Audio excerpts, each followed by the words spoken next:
Bem-vindos a mais um debate-papo, aquela conversa agradável entre amigos, sempre de um tema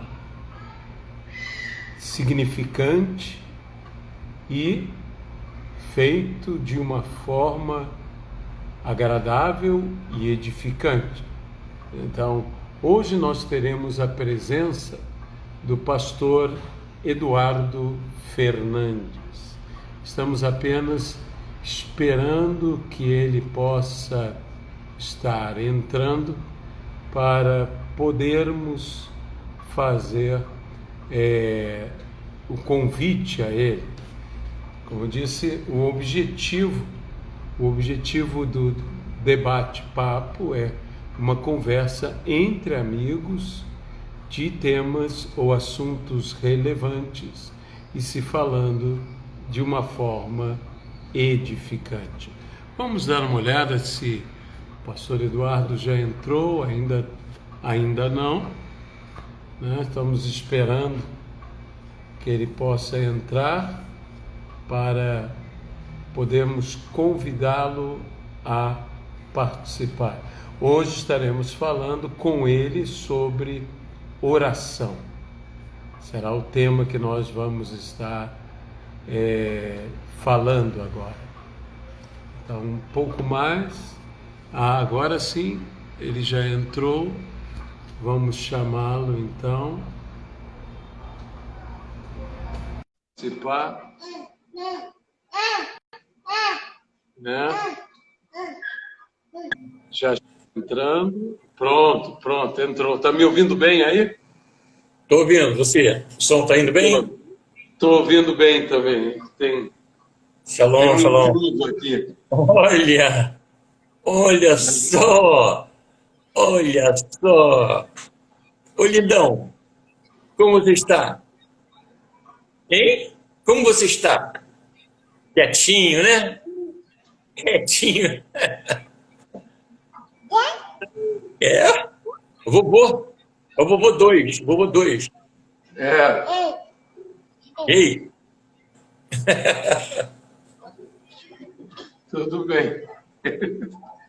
Agora tem que passar para a avó. Tá aqui. Pronto. Eduardo, como eu estava dizendo, hoje nós vamos falar sobre oração, né? Amém. Martin Luther King, o doutor Martin Luther King, dizia que a oração é o suor da alma. O Billy Graham falava: quem ora muito, tem muito. Quem ora pouco, tem pouco. Quem não ora nada, não tem nada. Então, oração é algo importantíssimo. E você, o que você acha sobre esse tema, oração? Olha, a oração é um tema muito importante. Eu creio que, você vê, no momento que nós estamos vivendo, e depois de tantos anos ouvindo, lendo sobre oração, você está me perguntando qual é a oração que de fato funciona. E se a oração é tão eficaz assim, se a oração ela produz algo tão extraordinário, onde está a base dessa afirmativa? Onde está, onde esses homens se basearam para citar de que muita oração trará de fato muitas respostas, muito poder, muita unção, né? Mas hoje vemos pessoas que, mesmo ouvindo, mesmo estudando, mesmo aprendendo sobre oração, nós percebemos que as nossas reuniões de oração, elas são uma minoria. Muitas pessoas se animam a ter uma participação mais efetiva na oração. Então, a pergunta que fica é o quanto há de entendimento na igreja a respeito da eficácia da oração. O quanto de entendimento, o quanto o ensino foi suficiente para mostrar e demonstrar que a oração é, de fato, a maneira como Deus, se podemos dizer assim, se autocondicionou a agir para conosco, né? ele sendo soberano, mas ele se autolimitou pela oração, pela intercessão. Se nós não orarmos, as coisas não acontecem. Se nós não entrarmos em oração, não nos associamos para que aquilo que precisa acontecer, aconteça. Mas eu, mesmo dizendo isso, existe de fato uma estatística que mostra, nós sabemos, talvez agora, por essa grande lição que nós estamos tendo nesse ano de 2020, haja um maior despertamento e busca pela vida de oração. Acredito eu que essa pandemia que aconteceu no mundo trouxe também muito fervor, muita busca daqueles que voltaram-se para o Senhor e começaram a retornar à sua comunhão. Uma das razões que a oração não pode ser atendida ou respondida é exatamente a quebra do relacionamento com Deus, né? Lógico. Uma pessoa que tem um relacionamento quebrado, ela não tem, essa oração não tem eficácia, porque a oração ela é um princípio. Agora, Eduardo, eu li uma vez uma estatística que o tempo médio de oração de um pastor norte-americano, porque essa é uma estatística norte-americana, era aproximadamente 6 minutos por dia. Sim. 6 minutos, quando nós lemos nas Sagradas Escrituras que Jesus disse, vocês não puderam ficar comigo nem 1 hora. Então, 10 vezes menos do que 1 hora, que seria o que Jesus falou. Vocês nem puderam ficar no mínimo comigo 1 hora. E essa pergunta, quanto tempo a pessoa deve gastar em oração? Olha, eu penso assim, essa resposta pode ser dada da seguinte forma, sobre que foco? Quanto tempo você tem para orar? Então, por exemplo, uma pessoa que tem disponibilidade de orar 1 hora e ora 10 minutos, ele está devendo.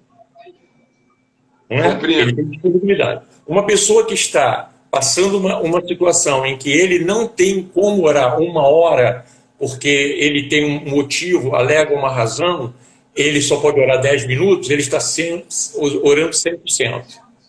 Então, a quantidade de tempo gasto na oração, ela tem a ver com a disponibilidade.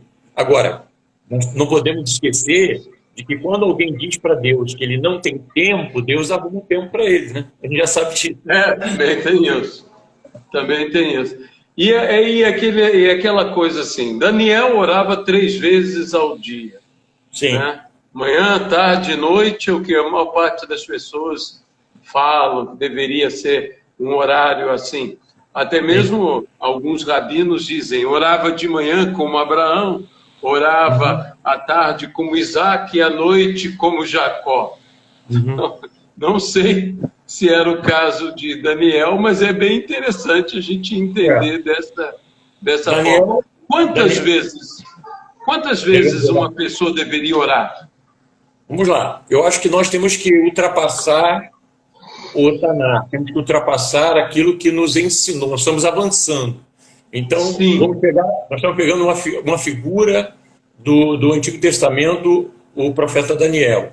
E Daniel orava 3 vezes ao dia. Então vamos imaginar numa dispensação, num tempo em que ele não conhece a pessoa do Espírito Santo da forma como a igreja do Senhor Jesus recebeu esse derramamento. Então você vê, ele orava 3 vezes. Um jovem de 15 anos é levado ao cativeiro, né, de Babilônia, e ele vai passar os 70 anos naquele cativeiro até que ele veja com seus olhos o cumprimento profético daqueles 70 anos. E o que ele não esqueceu é a profecia de Jeremias.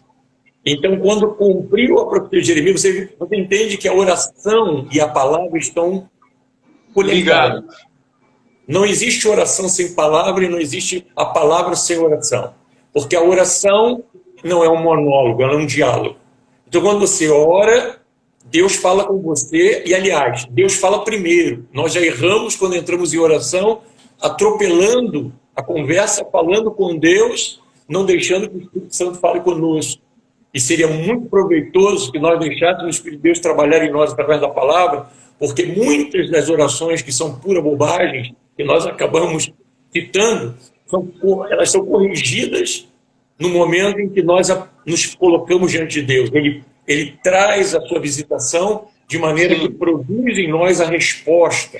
Como disse Paulo, até com gemidos inexprimíveis. Arranca de nós a perfeita oração, a oração que entra em conformidade com a vontade do Pai, manifestada pela ordem que foi o nome de Jesus. Sem isso, esse ingrediente, a oração não tem eficácia, não tem objetividade, não tem alvo e não tem resposta. Agora, Eduardo, me diz uma coisa. Você, eu e outros pastores, a gente entende muito disso, vamos dizer, a parte da experiência na vida ministerial, de campanha de oração, de levar orações. Eu sei que você vai constantemente a Israel e tem aquilo que as pessoas levam orações a Israel, escrevem pedidos de oração e o grupo vai, alguns fazem no Carmelo, obviamente reportando ao profeta Elias, que veio fogo dos céus, consumiu a oferta, mas existem os famosos pedidos que são levados ao muro. Aqueles papeizinhos enroladinhos que são colocados nas frestas do muro, e isso aqui, cristão faz, judeu faz, e tudo. E esse tipo de comportamento, esse tipo de coisa, algumas pessoas pensam, isso não quer dizer nada. Eu acho que tudo que é feito com fé é válido. Né? Claro. E essa experiência, a experiência de levar orações, é interessante isso, né? A gente fala assim, muito estranho, mas de levar orações a Israel, ao Muro das Lamentações. Sim. Eu tenho, por exemplo, o Manuel, pastor lá em Lima, no Peru. Sim. Ele, quando eu estive em 89, orando e colocando o nome dele na época, exatamente no hotel, lá no muro, chamado Muro das Lamentações, e apresentei o nome dele naquele momento. Quando eu retornei de Israel, ele já estava ajudando com o pessoal da equipe de mídia e do louvor no retorno. Já tinha se convertido durante aqueles dias e já tinha retornado. Era uma pessoa muito difícil. E eu coloquei o nome dele, ainda falei para a Verônica, vou orar pelo Manuel, eu sei que ele é muito cabeça dura, muito difícil, muito questionador, e acho que a solução vai ser ir diante do Senhor lá em Israel. Mas eu quero falar um negócio muito legal sobre essa questão do muro, porque eu já, de fato, levei pedidos no Sinai, já apresentamos diante do Senhor lá no Egito, no Monte Sinai, já apresentamos no Monte das Oliveiras, lá na parte de cima, onde é possível, onde as equipes de intercessão antigas levavam, nós levamos, e ali nós apresentávamos diante do Senhor, queimávamos como oferta, já levamos no Carmelo, tudo isso já fizemos.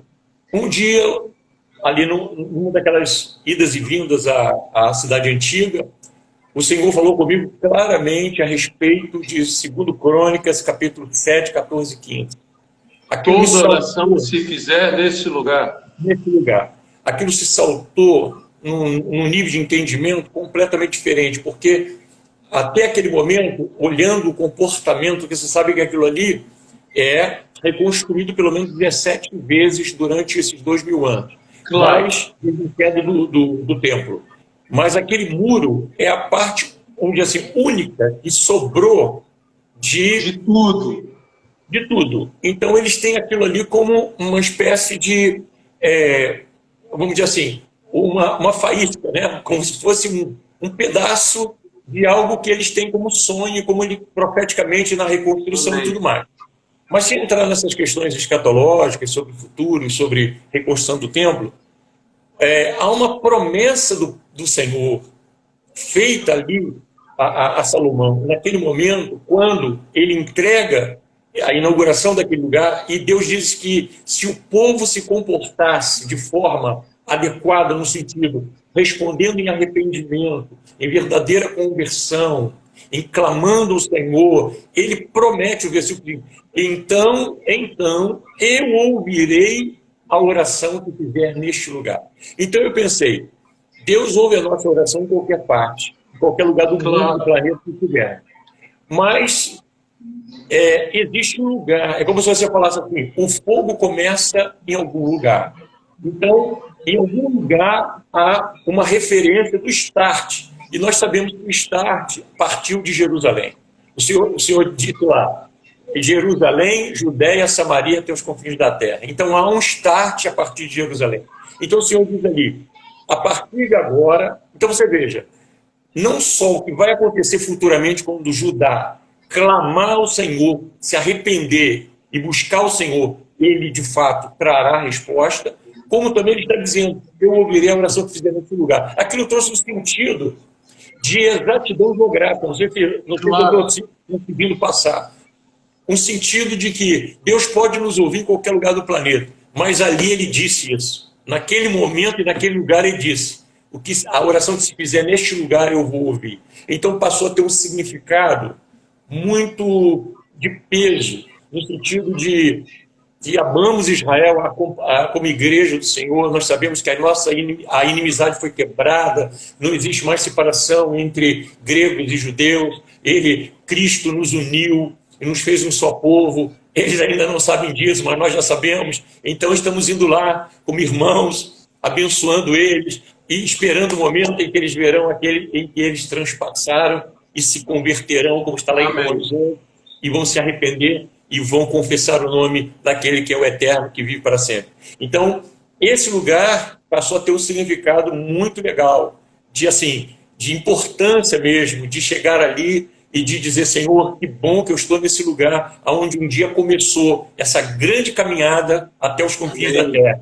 E nós estamos chegando lá do Brasil, lá perto dos confins da terra, retornando para Jerusalém para dizer, valeu a pena, as coisas funcionam, o Evangelho é maravilhoso e a oração funciona mesmo. Amém, amém. Quer dizer, é interessante que eu já li um material de um rabino ortodoxo que ele dizia que o sentido é que Deus atende, que não há como Deus não atender uma oração feita ali, né, no entendimento bem judaico. Claro que nós cremos que o que Deus atende é a oração feita no nome de Jesus Cristo. Mas é interessante isso que você está falando, né? E em momento nenhum, eu creio que nenhum de nós está diminuindo a autoridade do nome de Jesus aqui. Sim. Mas existe um texto na Bíblia que diz, os meus olhos verão nas frestas. Que é justamente a fresta ali, que tipo, lerá o que está na fresta. É por isso que se coloca, a tradição de se colocar ali os pedidos de oração, porque nas Sagradas Escrituras diz que Deus leria até o que está escrito na fresta, naquela frestazinha de rocha com rocha, ali o Senhor não apenas lê, é interessante que a Bíblia diz lerá, né? Não apenas verá, mas lerá o que está escrito. Por isso que é importante, é muito importante para que a oração, vamos falar sobre a oração eficaz. A oração eficaz é aquela que nós nos aproximamos diante de Deus com a palavra, nós recebemos a orientação da parte de Deus, Deus fala através da sua palavra, porque a palavra é Cristo, Cristo é a palavra. Então, quando nos aproximamos de Deus, a palavra de Deus nos é transmitida, né? Porque essa é toda a obra do Espírito Santo, gerar Cristo em nós, formar Cristo em nós, para que sejamos semelhança do seu Filho, como diz lá em Efésios, que sejamos como a semelhança de Cristo. Então, quando essa palavra é ministrada a nós podemos orar de forma completamente distinta, completamente diferente. Uma coisa que eu percebo que as pessoas têm muita frustração na oração é que elas chegam diante de Deus com um pacote de pedidos. Não é errado ter vários pedidos, mas você tem que ter alvo. Então, por exemplo, se nós entramos em concordância aqui agora, por exemplo, que devemos orar, um exemplo, por algo que está acontecendo agora algo que está acontecendo no governo, ou algo que está acontecendo com a igreja, uma perseguição. Nós não podemos deixar de entender o que a igreja primitiva, por exemplo, entendeu absolutamente ali no capítulo 4 de Atos, diz que eles oraram unanimemente. Eles buscaram um objetivo da oração e juntos clamaram por aquilo. Não havia pensamentos divididos quanto à oração. Por exemplo, se vamos orar por aquele alvo, eu não posso colocar um pacote de orações, porque eu não vou saber depois que eu já fui respondido na oração, eu não vou entender que já fui respondido na oração. Então, uma das formas disciplinares de você aprender a crescer na oração é colocar o alvo de oração. Ore por isso, porque oração tem começo, meio e fim. Então, ore por isso. Coloque isso diante de Deus. Deus vai dizer sim, Deus vai dizer não, ou Deus vai dizer espere e aguarde, esse não é o momento, esse não é o tempo. Você citou o profeta Daniel. Imagina 70 anos você ter uma palavra e guardar essa palavra, atravessar 3 reinados, né? 2 reinados em Babilônia e 1, quando vem o rei, a Pérsia e toma, e agora ele tem que, ao avançar tudo isso, ele tinha uma palavra. E qual era a palavra? Era Jeremias 29, quando ele entendeu que se cumprira, e ele tinha uma coisa em mente: está se cumprindo o propósito. Vamos imaginar, nós estamos atravessando essa pandemia.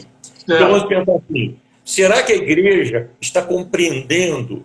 Será que os nossos amados estão compreendendo a razão disso tudo? O motivo disso tudo? O ensino disso tudo? Foi o que Daniel estava pensando. Será que Israel entendeu o que significou os 70 anos? E agora, o propósito de Deus. Qual era o temor de Daniel? Eles não entenderem e ficarem mais tempo no cativeiro. Porque já estamos no prazo, já é hora de saída. Será que eles entenderam? Se a lição foi entendida, vamos sair disso agora. Mas se a lição não foi aprendida, nossas atitudes estão prorrogando os livramentos que já estão direcionados, mas por não entendermos, endurecermos nosso coração, deixarmos de orar da forma devida, sem compreensão, nós deixamos que aquilo que era para acontecer agora vai acontecer bem depois. Foi o que aconteceu com Israel. Teve que Deus intervir, enviando os profetas menores. Nós vemos ali várias chamadas, Deus usando os profetas menores para chamarem Israel à responsabilidade de reconstrução da cidade, reconstrução dos muros, a volta, porque havia passado. Deus disse: agora, aquilo que eles estavam me devendo, me pagaram, e por 70 anos, não é? Isso é interessante mesmo, quanto a esse... E a paixão, e você falou de ter objetivos e tudo mais, a paixão de oração. Eu não me lembro ao certo, mas eu sei que C.S. Lewis e fala também muito sobre oração. Isso que você falou sobre a Bíblia, o A.W. Tozer. A.W. Tozer fala que é semelhante às 2 asas de um pássaro. Né? Qual é a mais importante, orar ou ler a Bíblia? Ele disse: qual é a asa mais importante para voar? Para voar você precisa das 2. Você não voa com uma asa, você não voa só orando, você não voa só lendo a Bíblia, você voa lendo a Bíblia e orando. Sim. Né? Por isso que para orar em nome de Jesus precisa estar em conformidade com a palavra dele. Tem que estar em conformidade com o Senhor. Porque não é as pessoas confundem, eu acho que aí é que é a crise. As pessoas confundem a oração, que é algo que precisamos expressar, do pensamento. Tem pessoas que dizem: mas eu estou orando em pensamento. Não, você não está orando em pensamento, você está tendo pensamentos. E pior, os teus pensamentos, os de Deus, são maiores do que os teus pensamentos. Então, esses teus pensamentos, como está lá em 2 Coríntios capítulo 10, versículo 4 em diante, que diz que nós temos que levar todo o pensamento cativo à obediência de Cristo. Então, eu preciso pegar esses pensamentos e levá-lo à obediência de Cristo. Então, a oração é falada, precisamos falar, precisamos pronunciar a oração. Quando a pessoa diz: não, mas eu estou em espírito de oração. Não, você não está orando, você está dentro dos seus próprios pensamentos. E aí é um perigo, porque não é problema você pensar. Claro que você tem que pensar, Mas quando você está orando, você está falando com Deus. E você precisa expressar, porque tudo que nós vemos construído, edificado, criado, foi pela palavra. Isso foi algo que Deus nos deu. Precisa ser dito. É interessante isso. Precisa ser dito.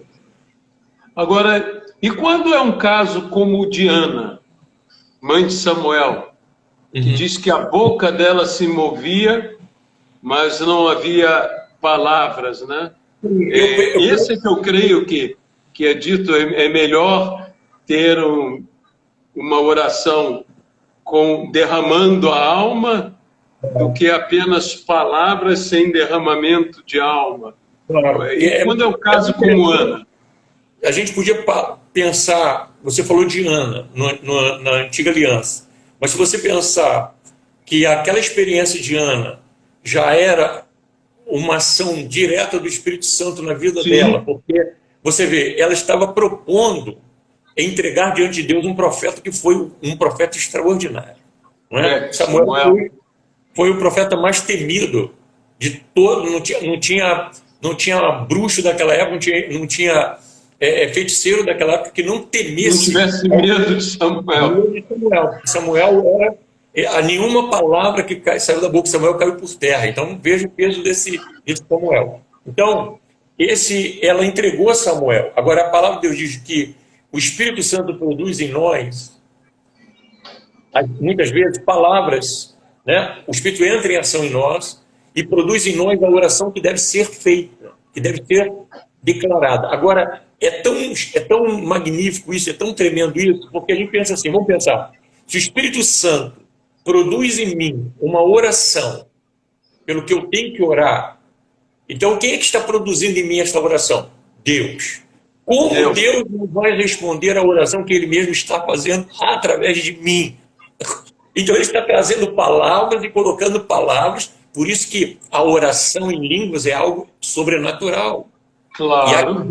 Não tem diferença de orar em língua. É óbvio que tem. Mas é para edificação pessoal. E que é melhor motivo do que a edificação pessoal você orar em língua. Então a oração em língua seria aquele momento em que o Espírito Santo começa a colocar exatamente aquilo que nós estamos pedindo. Deus, quero entrar em conformidade contigo, quero orar segundo o teu coração, quero pedir pelas coisas que o Senhor quer realizar na terra, que seja feita a tua vontade, assim na terra como é nos céus. E você começa a entrar nesse nível de oração, o que acontece?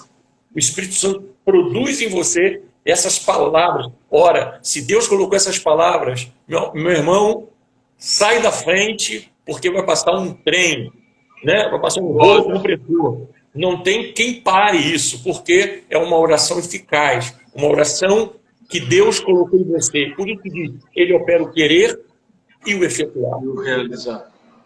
Então, se Ele coloca em você o desejo, e você está achando que eu tive uma ideia, teve ideia, o Espírito Santo te inspirou, Ele te deu a inspiração, você entendeu a revelação, porque a inspiração veio sobre você, e agora você despertou para essa palavra, oh meu Deus, que bom, aí você entrega aquela oração, é uma oração que vai ser respondida, pode o inferno se levantar, pode o inferno, se Deus disse, meu irmão, acabou. Então nós precisamos ter compreensão nesse processo de oração para que não fiquemos paralisados como estávamos no passado. As nossas reuniões de oração, vamos ser sinceros, as nossas reuniões de oração eram feitas por aquela equipe, a chamada Bombril, né? Intercessão, né? Aquela turma que apoia a igreja, que está sempre pronta para o evangelismo, que está sempre pronta, é a mesma que ora. São as pessoas que estão avivadas, que estão... Mas a oração, ela tem que ser algo, assim, natural, assim, no sentido comum, no sentido todo momento, todo instante da vida de um cristão, do cristão que se converteu agora, e tem que aprender isso. Ele precisa ter vida de oração, é o hábito essencial, oração. Agora, me diz uma coisa, Eduardo, exatamente nesse aspecto, Jesus disse, a minha casa será casa de oração para todos os povos. E a casa de Deus hoje é casa de oração? Não. Eu penso assim, bom, eu tenho expectativas futuras, eu tenho expectativas dos nossos próximos cultos presenciais. Eu fico feliz porque eu estou falando com você e eu sei que você está tendo o mesmo zelo e cuidado em voltar para o culto presencial. No sentido de, ok, vamos parar, vamos fazer a obra. Você já estava fazendo obra antes da pandemia. Então não é pela obra, é porque, de fato, há uma preocupação de tornar o ambiente nessa sintonia do que Deus quer fazer nesse tempo, de como será a igreja daqui para frente, o comportamento. Então, esse zelo. Agora, nós não podemos esquecer que a oração individual, aquela oração do quarto secreto, e a oração congregacional, aquela oração da igreja, elas têm funções e objetivos que trazem resultados quando a igreja está. Os 120 reunidos, vamos dizer assim, os 120 Sim. estão reunidos. E no mesmo lugar, orando. Olha, a igreja, quando ouviu Pedro relatar o que aconteceu quando ele estava na prisão, e que Deus envia o anjo lá e tudo, ele é arrancado de dentro da prisão. Eles ficaram tão impactados que eles fizeram uma oração dizendo: Senhor, enquanto a tua mão nos traz a cura, então eles pediram sinais, a cura, sinais, prodígios e maravilhas, em o nome de teu filho Jesus. Olha a compreensão da igreja primitiva. Enquanto a tua mão está estendida, eles nos disseram: nos vinga, Senhor, desses incircuncisos que colocaram o nosso Pedro lá na cadeia, que tentaram aprisioná-lo, acabar com o crescimento da igreja. Não, eles disseram: enquanto a tua mão opera cura, enquanto opera cura, sinais, prodígios, maravilhas, em o nome de nosso Senhor Jesus Cristo, olha que ele casou, eles entenderam. Não há resistência, não há perseguição que suporte a manifestação de sinais, prodígios e maravilhas. Isso vai fechar a boca de qualquer perseguidor, de qualquer argumento, quando Deus levanta. Agora, a igreja precisa estar unânime, ela precisa acordar para esse sentido comum de oração. A igreja diz: vamos orar, qual é o objetivo? É esse. Então eu não posso estar lá com o pensamento, boca fechada e falando: ó Deus, preciso de emprego, ó Deus, abençoa minha casa, ó Deus. Isso aí é uma falta de entendimento da oração. Quando eu digo vamos orar por isso, meu amado, a igreja vai tremer. A igreja vai tremer. Eu disse aqui para os irmãos que nós temos que orar de modo que o vizinho possa chamar os bombeiros, dizer assim: ó, tá pegando fogo lá. Então nós temos que orar buscando essa visitação, essas línguas de fogo, porque os judeus, quando ficam, olha o sinal, os judeus, quando ficam lá no cotel, eles ficam naquela posição, não é? Orando o livro de Jeremias, e essa posição significa que ele é como uma chama diante de Deus. Então aquilo está sendo apresentado diante de Deus, e esse balanço deles não é uma loucura, não é um costume sem sentido. Eles estão dizendo: nós estamos como chama diante. Isso é poderoso. Muito bonito. Muito bonito. Tem também toda oferta será balançada Sim. diante do Senhor, né? Então eles estão se oferecendo também. Agora esse da chama é fantástico mesmo. É fantástico. Então isso tem tudo a ver com o dia de Pentecostes, né? Sim. Apareceram chamas, uma sobre cada um. Sim. Como dizia nosso amado e querido irmão missionário Reinhard Bonk, cada um naquele dia recebeu a sua própria chama. E ali saíram e o poder de Deus se manifestou. A igreja foi outra igreja. Foi algo incrível, porque um dos maiores sinais do derramamento do Espírito Santo, entre as manifestações sobrenaturais que aconteceram, do dom de línguas e tudo mais, foram os judeus pegarem todas as verdades, os objetos de casa, e fazer um bazar na frente das casas dele para vender e levar o dinheiro diante dos apóstolos. Um judeu pegar tudo que tem e vender e levar aos pés dos apóstolos, isso é um sinal sobrenatural. Então,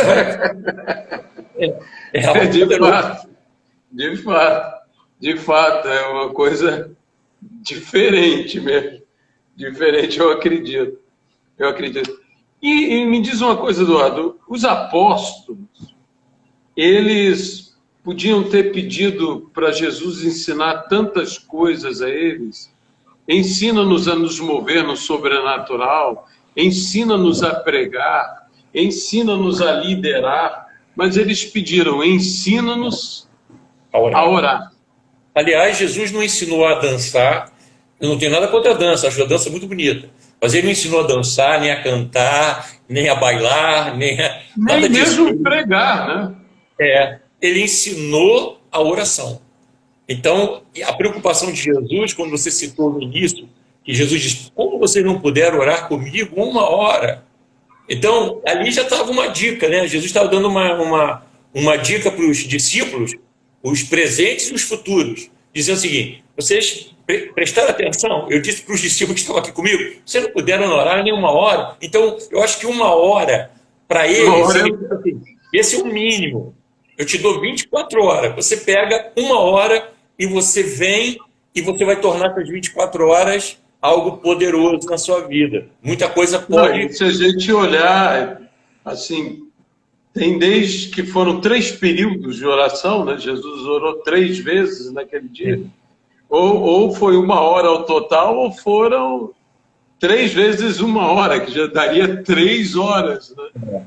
Dizem que o Smith Wigglesworth, que ele, quando começava a orar, vinha um monte de gente orar com ele, daqui a pouco se reduzia para metade, daqui a pouco para 1/4 daquilo, daqui a pouco só tinha 2 ou 3, daqui a pouco só tinha ele.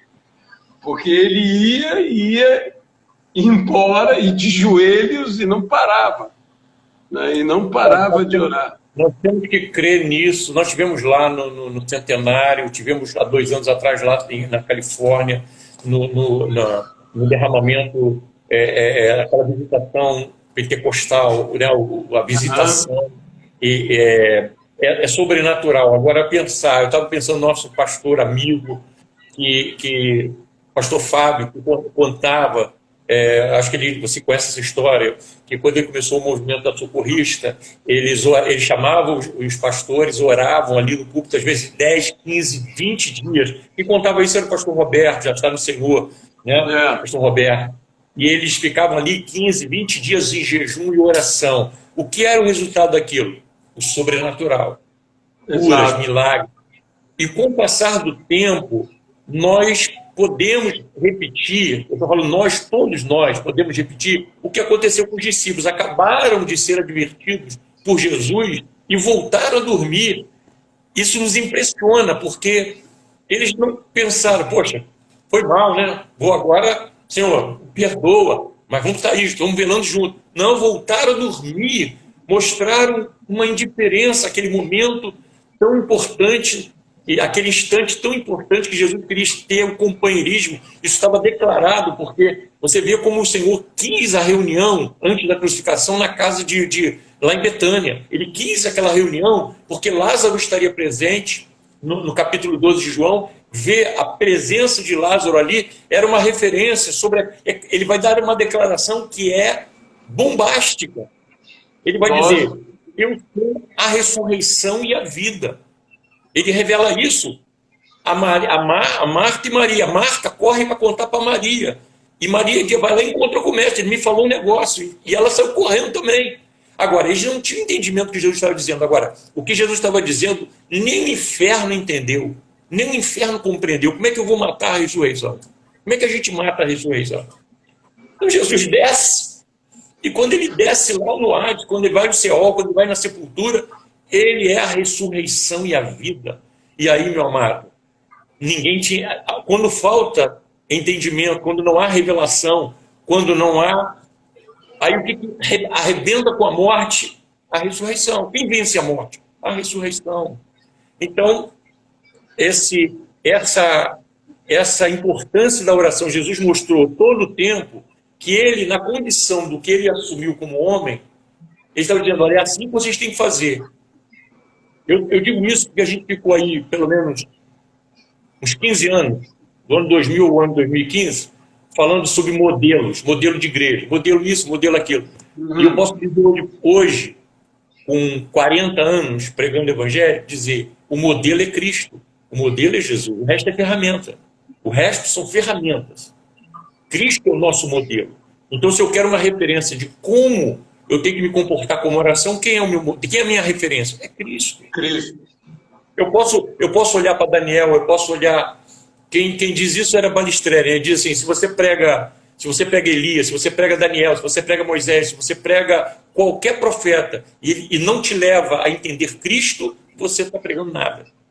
Então, qualquer pregação que eu fizer, eu tenho que levar a Cristo. Esse é o propósito, o chamado da igreja. O chamado da igreja é as boas notícias de salvação. Então, tudo que eu proponho tem que levar a Cristo. A minha oração, Cristo em nós, a esperança da glória. Ou seja, nos tornar aperfeiçoados em Cristo, nos levar ao caminho da perfeição em Cristo. Então, orar como Jesus não é uma tarefa fácil, né? Não é algo que dizer assim... Agora, você está falando algo muito importante, Eduardo, que é Jesus e tudo. Dentro da igreja, não querendo generalizar, mas há muitas igrejas, o nome que você menos ouve hoje em dia é o nome de Jesus. Se fala de tantas coisas e se não pregamos a Cristo, não pregamos nada. Você está falando uma coisa agora que a minha mãe... Aliás, você teve uma mãe sobrenatural, extraordinária, irmã Yara, que já está no Senhor. Eu tenho a minha mãe Emília, e ela me falou exatamente isso. Ela disse para mim, ela falou assim, meu filho, eu estou incomodado com algo que eu vejo hoje nesse universo de transmissões e tudo mais que eu tenho acompanhado e visto e tal, que estão pregando muito pouco de Jesus, estão ensinando muito pouco de Jesus, e é importante a igreja levar, nós estamos chegando na reta final, nós precisamos consolidar isso, precisamos chegar, ensinar, sem Cristo não há salvação, sem Cristo não há eternidade. Então, se pregarmos tudo e não pregarmos a Cristo, de que isso vale? E ela estava incomodada, ela falou, eu só quero falar uma coisa, eu acho que eu tenho que pregar mais a Cristo. Não, eu acho que o detalhe, por exemplo, lá Odisseia, né, em Apocalipse, diz que Cristo estava à porta, ou seja, Cristo estava fora da igreja. Uhum. E às vezes eu fico pensando, como é que Cristo acabou fora da igreja? Uhum. Foi aos poucos sendo deixado de lado, né? Porque em Éfeso começa, tenho, porém, contra ti que abandonaste, colocaste de banda, de lado, o primeiro amor, e foi colocado cada vez mais até ficar do lado de fora. Uhum. Ou seja, a oração, que é a oração respondida, Jesus disse, nós falamos aqui no início, que é no nome de Jesus, é aonde está o nome de Jesus. Sim. É importante saber isso, entender isso e perguntar. Às vezes as pessoas dizem, a minha oração não foi respondida. Ok. A pergunta é, usei o nome de Jesus? Sim. Você está correto. Porém, você tem o seu relacionamento com Deus como está.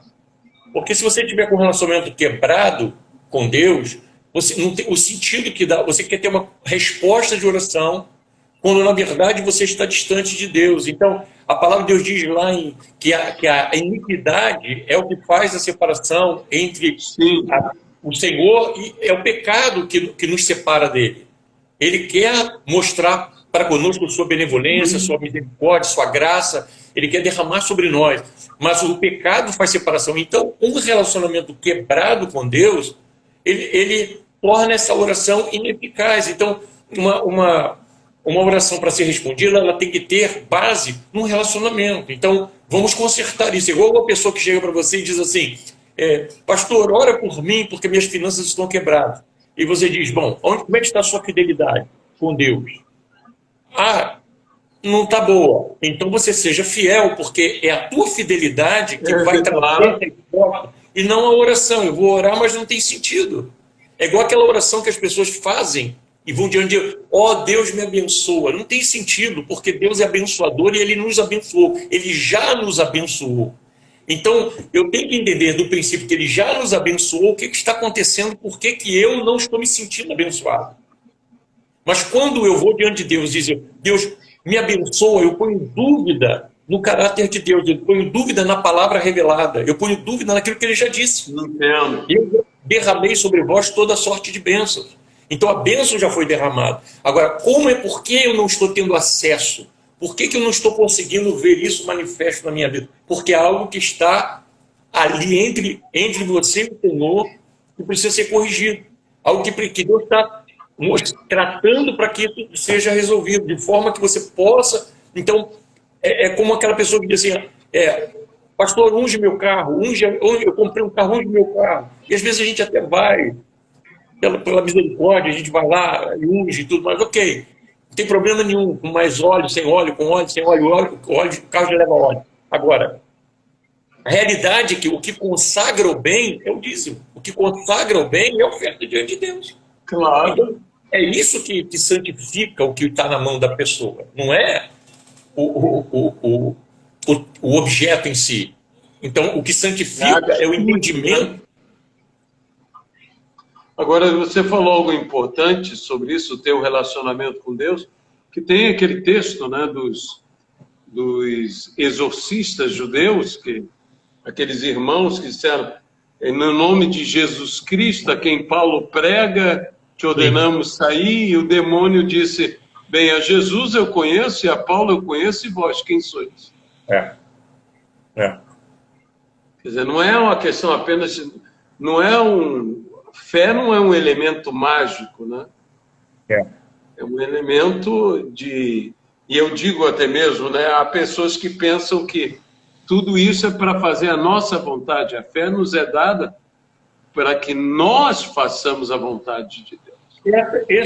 Luiz, essa é a questão. Quando nós entendemos, isso é uma coisa que eu me considero um pentecostal.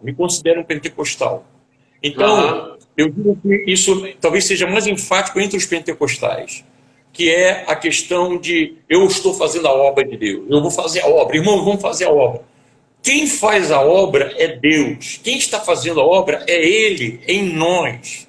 Nós somos a obra de Deus, Ele está realizando a obra. E quando alguém profetiza e diz, olha, o Senhor tem uma obra grande contigo, é óbvio que tudo que Deus faz é grande, não precisa haver uma profecia para saber que o que Deus está fazendo é grande. Ele nos tirou do império das trevas e nos transportou para o reino do Filho amado. Então, ele é a obra de Deus. Agora, nós estamos realizando a obra, Ele está realizando a obra em nós. De que forma? Essa obra que Ele realiza em nós retorna para o reino de Deus como uma expressão legítima. Se eu sou obra de Deus, o que eu irei realizar por obras será a operação do Senhor através da minha vida. De que valeria as minhas obras, próprias obras? Não é? É aquela questão que a chamada arrependimento de obras mortas. Por exemplo, quando você aceita Jesus, você se arrepende das coisas ruins que você fez e confessa Jesus Cristo. Então você aprende que você tem uma mudança de mente. A palavra metanoia, mudança de mente, arrependimento. Você agora é uma outra pessoa, uma nova criatura em Cristo. Muito bem. Mas quando isso acontece, existe uma série de atos na nossa vida, de obras do passado, que nós acreditamos que elas são boas. Por exemplo, eu sei fazer isso, eu sei fazer aquilo, eu tenho muitas coisas boas que eu trouxe para o reino de Deus, para cooperar com o reino de Deus. É isso que a palavra de Deus chama de obras mortas. Porque nenhuma dessas obras que você realizou ou tinha serve para nada no reino de Deus. Porque você precisa ser uma nova vida, uma nova criatura. Aliás, já passaram, né? As coisas velhas já passaram. Eu vou exemplificar. Eu tenho um rapaz que foi extremamente usado por Satanás no passado através de tráfico de drogas. Esse rapaz se converteu. As pessoas diziam, ele vai morrer qualquer hora. Ele é consumidor, traficante, faz um monte de besteira. Ele se converteu. Ele se converteu e começou a ajudar a igreja, começou a apoiar, começou a fazer um monte de coisa. Mas ele nunca deu o chamado testemunho do que ele era, o ex-traficante, o ex-isso e aquilo. E um dia eu perguntei, é engraçado, por que você não fala e fala, pastor, porque eu sou... Quando eu me converti, o senhor pensa que aquilo que eu vivi, eu não queria mais na minha vida. Eu não queria nem mais saber disso. Agora eu quero saber de Cristo. As coisas de Deus são tão maravilhosas e belas que eu quero contar para as pessoas o que Ele fez na minha vida. Eu não quero viver do passado, não quero viver daquelas coisas. Aquelas coisas não servem para nada. Quando eu falo com um traficante ou uma pessoa que vive naquele caminho, a ele eu falo. A ele eu digo, olha, eu saí disso, Deus me tirou daí, Deus me livrou daí, Deus me rompeu isso aí. Mas eu achei interessante isso, por quê? Porque ele estava dizendo, todas aquelas coisas que eu sabia, e não tem esse negócio de, agora eu era um dançarino, agora vou ser um dançarino para Jesus. Eu era entende? Eu cantava e agora vou cantar para Jesus. Não, você vai perguntar se o Senhor quer te usar como cantor. O que é que Deus quer da tua vida? Porque não tem esse negócio de cantava, agora canto gospel. Não, não. Isso aí tem que saber se isso era algo realmente na sua vida como uma direção de Deus, algo de propósito, porque isso são obras mortas. E tem gente carregando o passado, tem gente carregando as coisas, as tralhas passadas, querendo aproveitar no reino de Deus. E isso não funciona. É verdade. Agora, aproveitando que a gente está chegando ao final, eu sempre digo assim, muito pode pela sua eficácia a oração do justo. A oração de um, muito pode. Mas a oração de dois ou mais em concordância, a Bíblia diz que tudo pode. Aleluia. E a oração em concordância? Vamos aproveitar esses minutos que a gente tem aqui antes que acabe. E a oração em concordância, como é isso? A oração em concordância, Jesus disse, eu serei partido por vós. Então Jesus deixou claro de que nós não nos deixariam órfãos. Então, de alguma forma, Jesus está conosco. Jesus está aqui até a consumação dos séculos. Ele está conosco todos os dias. Então, quando nos reunimos, o corpo está unido. Então, o corpo se torna presente. Então, Jesus está entre nós. Jesus está aqui. Amém. Porque somos parte do corpo. Então, quando entra essa concordância, entra o acordo, é estabelecido. Isso é um princípio no reino de Deus. Então, o Senhor disse, se você entrar em acordo, e como é o acordo? O acordo está em você ir diante de Deus, essa é a chave. A repetição do chamada oração do Pai Nosso, ela não tem eficácia, se for só repetição. Ela é o princípio, era a construção, o esqueleto da oração. Eu começo orando, reconhecendo quem Deus é, ouvindo Deus, o interesse do reino em primeiro lugar, a reconhecimento da tua presença, e depois eu entro com o meu pedido e termino com agradecimento a Deus, entrando com ações de graça. Então a eficácia dessa oração, ela é poderosa, foi a chave que Jesus deu aos discípulos, e ela é poderosa em todos os sentidos. Não é simplesmente colocar o nome de Jesus no final para embasar um monte de pensamento humano. Então, eu creio assim, quando a gente estabelece como igreja o alvo, nós apresentamos a Deus. Aí você diz, mas se a gente apresentar um alvo equivocado, Deus vai nos responder. Se estivermos com legítima atitude, Ele vai nos dizer não. Mas se estivermos com na legítima atitude, Ele vai dizer sim. Ou Ele vai dizer, para o tempo determinado está a resposta do que vocês estão me pedindo. Mas Ele nunca nos deixará. Davi, né? Nunca nos deixará. O próprio Davi disse, não, vou construir ao Senhor, vou fazer isso e tudo mais. Natan volta e diz, olha, Deus te disse que é bom, é isso, é aquilo, mas você não vai fazer. Isso, seu filho é que vai fazer. Então, quer dizer, Deus deu a resposta clara a Davi. Davi estava com um propósito, e que não quer dizer que era um propósito ruim, era um propósito bom, mas não era a vontade de Deus. Então, olha, nós temos 5 minutos para acabar. Vamos acabar, então, com uma oração, né? Amém. Então, que você possa orar aí por todos aí. Senhor, nosso Deus e nosso amado Pai, te damos graças, Pai, primeiro, Senhor, porque Tu tens sido bom, Senhor, tem nos ajudado, tem nos apoiado, Senhor, tem nos sustentado. E se não for o Senhor, Pai, há muito nós já teríamos sido consumidos, Pai. Obrigado pelos livramentos, por aquilo que o Senhor tem derramado, Senhor, nesse tempo, Senhor, porque por conta da Tua graça, da Tua misericórdia, Senhor, nos apresentando e nos desafiando a caminhar de graça em graça, de fé em fé.